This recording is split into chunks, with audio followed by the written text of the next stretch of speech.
بسم الله الرحمن الرحيم. السلام عليكم ورحمة الله وبركاته. اللهم صل وسلم وبارك على سيدنا محمد وعلى آل سيدنا محمد. اذكروا الله ألا بذكر الله تطمئن القلوب.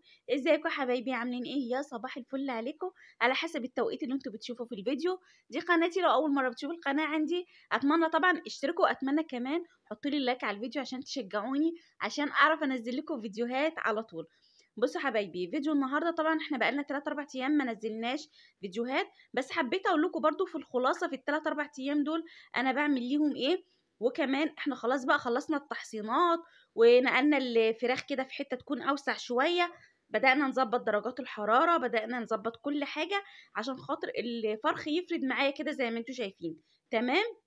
طيب النهارده اليوم اللي ايه ال 13 معانا، احنا كنا جايبينهم يوم الاحد، النهارده الجمعه، فكده بقالهم بالظبط 13 يوم.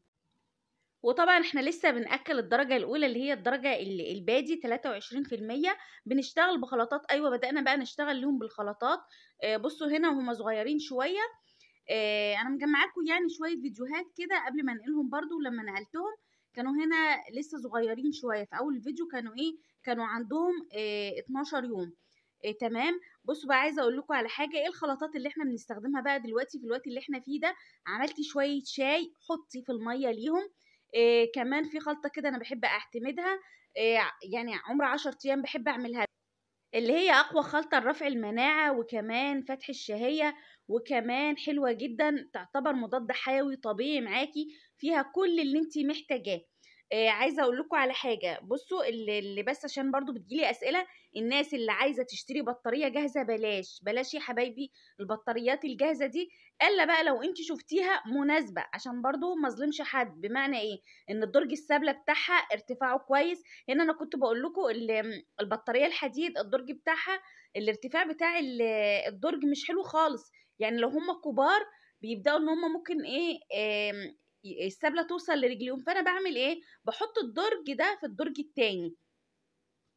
فاهمين انا اقصد ايه؟ المهم يعني ان انا بحاول ان هم ما يقفوش طبعا على ايه، على السبله ولا الكلام ده كله. فالناس اللي هتشتري بطاريات جاهزه خدي بالك ارتفاع سقف البطاريه ايه، درج السبله قد ايه، حلوه ولا لا، بصي كده قبل ما تشتريها. عشان كده دايما بقولك لو يعني هتشتري اعملي اوفر، وكمان هيكون احسن ليكي. والبطاريات الخشب على فكره بتقعد سنين، يعني انا البطاريه اللي عندي اهي بسم الله ما شاء الله بقالها سنين عندي ولسه شغاله، بس هي الصراحه عايزه تتظبط شويه. المهم ارجع تاني معاكم بقى للخلطات اللي احنا بنبدأ نشتغل بيها. في الوقت ده انا ببدأ اشتغل بايه، هوريكم دلوقتي برضو.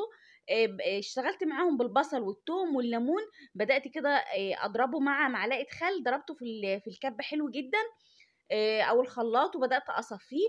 خدت معلقة مية بصل على رتل مية، وبدأت احط لهم يشربوا من اقوى مضاد الحيوي للفراخ عندك. وبدأت اخد الخلطة بتاعتي دي معلقة صغيرة على شويه العلف كده، واقلب ليهم ايه في العلف، وبدات احطه. بصوا هنا انا بقول لكم شايفين الاسهال ده، الاسهال ده كان بسبب درجه الحراره العاليه شويه عندهم. فالاول بقى ما بدات، عشان البطاريه دي حجمها صغير، اول ما بدات نقلتهم في الكبيره، ما شفتش الكلام ده. عشان الناس اللي بتقول في اسهالات دايما مستمره عندي، اتاكدي من درجه الحراره. بصوا هنا انا بقول لكم بدات كده ان انا ايه، حطيت لهم كده ميه البصل اهوت، وخدت معلقه صغيره، وهبدا بقى ان انا ايه اقلبها على شويه العلف، يبداوا ياكلوا ايه، يبداوا ياكلوا منها. حلوه جدا على فكره، زي ما قلت لك اعملي الخلطه دي حلوه قوي. هتبدا ان هي ايه، لو حتى الكتكوت عنده شويه برد، لو الكتكوت عندك مش بياكل الكلام ده كله، هتبصي تلاقيه ياكل، يبقى معاكي زي الفل. تمام. هرجع بس تاني هتكلم معاكم في درجات الحراره. درجه الحراره ممكن تخلي دايما عندك اسهالات مستمريه في الفراخ عندك. فانتي اول ما تظبطيها درجه الحراره هتبصي تلاقي ان شاء الله الاسهالات دي وقفت من عندك خالص، ومفيش اسهالات ومفيش مشاكل عندك. ممكن كمان يجي احتباس حراري. الاحتباس الحراري بتبصي تلاقي الفرخ بيسهل ومش قادر ياخد نفسه، وان الفرخ كده واخد كاشش واخد جنب كلام من ده كله. ده بسبب ايه؟ ان انتي كاتمه مكان، مكتمه المكان، خاصه ان الجو بدأ يحلو خالص. فخدي بالك بس من درجات الحراره. احنا بنعمل ايه؟ بصوا حبايبي، يعني انا كمان لما نقلتهم في البطاريه الخشب بدأت اعمل ايه، بدأت ان انا مثلا بعد الظهر كده الجو الصراحه بيبقى حر والشمس داخله، بطفي النور خالص، وببدأ ان انا اسيبهم كده. تمام. بعد العصر بقى هنا انا بقول لكم طبعا ايه الدرج لازم يتنضف باستمرار زي ما انتم شايفين كده. دي حلاوة البطارية. المكان برضو دايما ان انا بمسح المكان عندي اهوت. دي برضو حلاوة البطارية. لو انتي بتربي في بلكونة كده مفيش مشكلة، انتي كل يوم هتنضفي. هنا بقول لكم بصوا انا غسلت البطارية وبدأت كمان اخزن فيها بقى بصل توم كلام من ده زي ما انتوا شايفين. والله حبيت اوريها لكم برضو بستفاد بيها الصراحة يعني.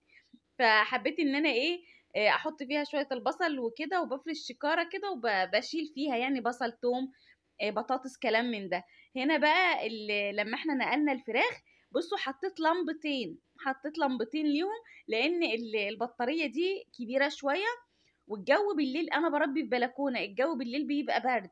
فانا بس حبيت اوريكم ان انا مشغله لمبتين دلوقتي. انما طبعا انا بطفيهم بالنهار زي ما قلت لكم، بشغلهم كده من بعد من بعد العصر كده يعني من بعد الساعه 5 ولا حاجه. اول ما الشمس تبدا تروح واحس ان الدنيا هتبرد شويه بشغل اللمبتين. طيب هو انا لازم اشغل اللمبتين بالليل؟ لا طبعا. انا حطاهم بس لو حسيت علشان انا لسه كنت ناقلاهم من شويه فحسيت ان ان المكان هيكون برد شويه، فحبيت ان انا ادفي المكان شويه وانقلهم بقى في اللمبتين دول. وبعد كده اشوف بقى اشغل لمبه اطفيهم اشوف انا هعمل ايه. بس انا عامه بطفي اللمبه بالنهار. احنا كنا هنا وبوريكم برضو ان احنا الصبح ده كده بقى يوم تاني بدات ان حطينا معلقه صغنونه خالص عسل اسمر على على شويه العلف. وهنبدا بقى نزود العلف بتاعنا ونبدا ان احنا نقلب الكلام ده حلو ليهم كده اهو زي ما انتم شايفين. ونبدا كده نقدمهم حلو جدا. بصوا العسل الاسمر يعتبر مضاد سموم طبيعي، يعتبر مجموعة فيتامينات حلوة جدا جدا جدا للفراخ. حتى لما بتيجي تذبحي الفراخ دي بتبقى مسكرة. خلي حابة تحطيها على المية تمام، حابة تضيفيها على العلف. بس لو هتضيفيها على العلف مش هتحطي كتير يعني انت هتحطي مثلا على قد شوية العلف اللي هياكلوها، بحيث لما انت تيجي تاني يوم يكونوا هم مخلصين شوية العلف اللي قدامهم دول تمام.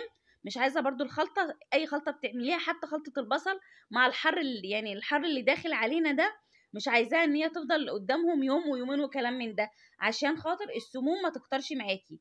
انت بتعملي اي خلطة يومها بس ما بتباتش كده قدام الفراخ عندك تمام. فخدي بالك برضو من النقطة دي. حابة تحطي العسل مع عصرة ليمونة في المية يشرب تمام مفيش مشكلة. حابة تحطي العسل على العلف زي ما انا عملت كده برضو مفيش مشكلة.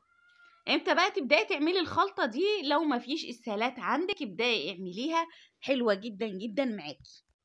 تمام يا حبايبي، المهم مش هطول عليكم في الفيديوهات عشان تسمعوها. ده كان فيديو النهاردة، استنوني ان شاء الله في فيديو جديد بقى هنوزن. مع السلامة.